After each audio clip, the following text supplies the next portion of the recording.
Asyarafu minal adabi faman laisa lahu adabun fa'alaihi santab.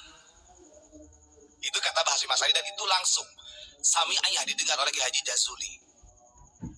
Betul, engkau adalah orang yang mulia, dzurriyyah Nabi. Tapi kalau engkau tidak punya etika, maka wajib disantap. Dari orang-orang yang mengaku dzurriyyahku, sekalipun itu adalah ahli baitku atau dzurriyyahku, kata Nabi, kalau orang ini suka menyebar fitnah sarra, maka dia bukan ahli baitku dan bukan golonganku. Dalam perihal hormat ataupun tidak Kiai Haji Hasyim Asy'ari, ini perlu saya luruskan. Saya itu dari mulai kemarin sudah saya bolak-balik. Saya kurang setuju kalau hal memuliakan itu hanya mutlak untuk dzurriyyah Nabi. Wong Kanjeng Nabi itu kalimatnya irhamu man fis samawati wal ard. Bukan irhamu banil awaliyin atau ba'alawi, habaib, bukan. Cintailah, kasih sayangilah siapa saja man fis samawati wal ard. Makhluk-makhluk yang ada di muka bumi ataupun di langit, sekalipun itu orang-orang yang non-muslim. Harusnya kita paham kenapa Kiai Haji Hasyim Asy'ari itu sangat menghargai, bahkan bukan Haji Kiai Hasyim Asy'ari saja, Syekh Nawawi, para ulama kita itu menghargai daripada dzurriyyah Rasul. Karena ada kemuliaan di dalam dirinya. Tapi jangan salah, saya pendapat ada cerita yang sangat populer dan ini sangat masyhur yang diceritakan oleh Gusmi. Gusmi menceritakan dari ayahnya Kiai Haji Jazuli Ploso. Suatu hari beliau Kiai Jazuli itu pernah sowan ke rumahnya Kiai Haji Hasyim Asy'ari di Tebuk Irang. Ini rungono lo kupingmu, Ridwan. Ketika beliau bertamu kepada Kiai Haji Hasyim Asy'ari, matur tanglet, Kiai Haji Jazuli itu tanya mengenai tentang silsilah nasab Kiai Haji Hasyim Asy'ari.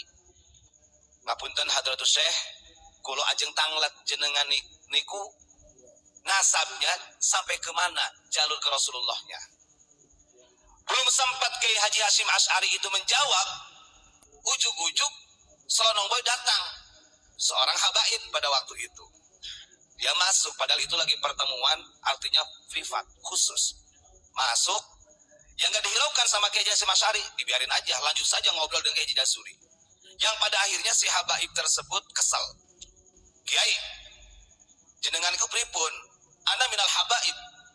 Saya ini orang mulia, golongan habib. Kok jenengan mendiamkan saya, artinya tidak menghiraukan. Akhirnya disontak, disaut dengan nada yang keras oleh Kiai Haji Hasyim Asy'ari di depan Kiai Jazuli, asyarafu minal adab. Kemuliaan secara zat, secara sebab itu memang daripada etika. Harus kita muliakan. Faman laisa lahu adab fa'alaihi santab, kata Hasyim Asy'ari. Tapi kalau sekalipun itu punya kemuliaan secara nasab, kalau tidak punya etika, maka santap, kata Kiai Haji Hasyim Asy'ari. Itu populer. Kalau berbicara tentang etika, orang Nusantara itu gak usah diajari, karena peradabannya lebih tua. Coba buka, melek di media sosial. Berapa banyak oknum-oknum dari orang mereka yang menghinakan orang-orang pribumi. Banyak. Dan kita gak pernah menghinakan mereka sampai dini hari. Kita hanya mengungkap kebenaran sesuai dengan redaksi-redaksi kitab. Begitu. Betul tidak? Ya apa sih? Asyarafu minal adabi faman laisa lahu adabun fa'alaihi santab. Itu kata Hasyim Asy'ari, dan itu langsung sami ayah didengar oleh Kiai Haji Jazuli. Betul, engkau adalah orang yang mulia, dzurriyyah Nabi. Tapi kalau engkau tidak punya etika, maka wajib disantap. Itu saking gregetnya Hasyim Asy'ari. Jadi jangan berbicara seakan-akan wah Hasyim Asy'ari itu sama siapa saja, sama orang yang angon yo, hormat. Bahkan sekalipun ulama kita itu sama orang-orang yang dianggap gila menurut orang banyak juga sangat hormat. Karena itu adalah jejak ajaran daripada baginda Rasulullah Shallallahu Alaihi Wasallam. Allahumma sholli ala Sayyidina Muhammad. Saya bacakan salah satu redaksi hadis. Kita lanjutkan kemarin mengenai tentang fitnah. Ada 4 fitnah di akhir zaman. Kemarin sudah saya sampaikan yang akan menimpa umat Nabi Muhammad. Di antaranya adalah fitnah akhlas, fitnah sarra, fitnah tuhaima, dan fitnah dajjal. Kenapa Kanjeng Nabi menyampaikan 4 hal ini? Fitnah-fitnah ini yang betul-betul urgent sebenarnya. Di dalam hadis selanjutnya riwayat Abu Dawud, monggo kalau yang mau baca monggo dibaca. Hadis yang ke-4243. Haddatsana Muhammad bin Yahya bin Faris. Diceritakan dari Muhammad bin Yahya bin Faris, qala haddatsana Ibnu Abi Maryam. Diceritakan dari Ibnu Abi Maryam. Qala akhbarana Ibnu Furruh. Diceritakan dari Ibnu Farruh. Qala akhbarani Usama bin Zaidin. Dikabarkan dari Usama bin Zaid. Qala akhbarani bani Liqabisah bani Du'aib. Dikabarkan dari Ibnu Liqabisah bin Du'aib an abihi, dari bapaknya. Qala Hudzaifah Yaman. Sahabat Hudzaifah Al-Yaman berkata, Hudzaifah Ibnul Yaman ini adalah salah satu Ra'isul Jasus di zaman Rasul. Jadi kalau di Indonesia sekarang itu ada badan intelijen, dari mulai bagian informan, kemudian ada BAIS. Di zaman Rasulullah juga ada. Hudzaifah Al-Yaman ini kalau sekarang itu kabinnya, kepala binnya. Dulu namanya Hudzaifah Al-Yaman. Itu Ra'isul Jasus. Kepala bin kalau sekarang. Jadi sebenarnya kalau kita lihat secara elit global yang diadopsi oleh Amerika dan lain sebagainya, itu mencontoh mengadopsi cara-cara siasatnya baginda Rasulullah Shallallahu Alaihi Wasallam. Wallahi ma adari anasiya ashabi amtanasau. Kata Hudzaifah Al-Yaman, demi Allah, saya ini tidak pernah tahu apakah para sahabatku itu lupa amtanasau atau pura-pura lupa.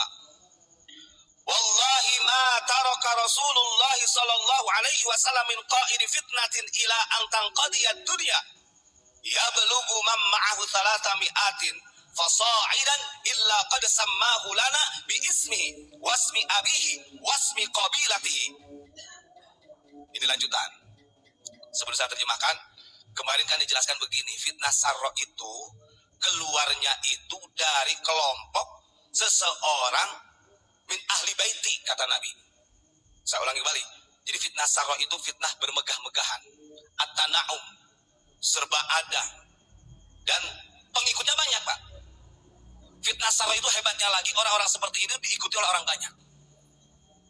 Artinya banyak yang mengikuti. Dan itu fitnah tersebut keluarnya itu dakhanuha min tahti qadami rajulun min ahli baiti yaz'umu annahu min ahli falaisa minni. Keluar fitnah tersebut dari orang-orang yang mengaku dzurriyyahku, sekalipun itu adalah ahli baitku atau dzurriyyahku, kata Nabi. Kalau orang ini suka menyebar fitnah sarro, maka dia bukan ahli baitku dan bukan golonganku. Demi Allah, kata Hudzaifah Al-Yaman, Rasulullah Shallallahu Alaihi Wasallam tidak pernah meninggalkan tentang fitnah untuk umatnya. Artinya fitnah, hoax, adu domba, provokasi dan lain sebagainya itu bukan ajaran baginda Rasulullah. Ini sampai kalimat wallahi, Pak, demi Allah. Illa qad sammahu lana bi ismihi wasmi abihi wasmi qabilatihi. Di sini ada, kalau di dalam ilmu balaghah itu kalau ada nafi setelahnya ada istisna, berarti itu absolut, kebenarannya absolut. Jadi Rasulullah tidak pernah meninggalkan fitnah. Tapi umat-umatnya setelahnya atau dari dzurriyyahnya banyak yang melakukan fitnah-fitnah yang mengatasnamakan nama Rasulullah, yang mengatasnamakan bapak-bapaknya dan mengatasnamakan qabilahnya. Oh, betul apa tidak? Nah, ini kan kenyataan, Masya Allah. Nah, ini mudah-mudahan kita dijauhkan, ya, dijauhkan. Gak usah dilawan, nanti kayak kau sendirilah. Gitu ya. Ini lanjutan yang kemarin, karena kemarin sudah dijelaskan. Dari fitnah sarra itu, summa yastalihun nasu ala rajulin kawarikin ala dilain. Itu hebatnya lagi, itu banyak orang-orang yang terperangkap, Pak. Terperangkap dengan fitnah-fitnah tersebut. Ya bagaimana tidak terperangkap? Kanjeng Nabi mengatakan sayati zamanun ala ummati alladzina la ya'rifuna al-ulama illa bi taubin hasan. Bagaimana terperangkap? Kanjeng Nabi sudah jelas mengatakan nanti di akhir zaman banyak umat-umat yang tidak mengetahui mana ulama, mana yang betul-betul ulama. Melainkan ukuran ulama itu dilihat dari pakaian yang bagusnya saja. Sementara orang Nusantara nggak ada tuh. Pakai mobil, apa namanya mobil apa Pak? Yang paling bagus itu? Kalau undangannya, nggak ada. Setelahnya orang-orang kita ini sangat sederhana. Akhirnya umat-umat yang tidak memahami, maka menjadi pengikut-pengikut siapa yang disampaikan oleh Kanjeng Nabi tadi. Ini kan ngeri. Illa bitaubin hasani naudzubillahi min dzalik. Ya, mudah-mudahan kita dijauhkan dari hal-hal demikian. Dan memang kita ini sekarang lagi berada dalam perangkap fitnah-fitnah tersebut. Fitnah-fitnah yang betul-betul ngeri. Kita sebagai orang pribumi Nusantara wajib membela harga diri. Kita sebagai orang Nusantara wajib merawat marwah Nusantara sendiri. Jangan sampai Nusantara ini diinjak-injak oleh orang-orang yang tidak bertanggung jawab, yang sebenarnya mereka ingin memporak-porandakan negara kesatuan Republik Indonesia. Itu saja. Terima kasih Pak Imron. Assalamualaikum warahmatullahi wabarakatuh.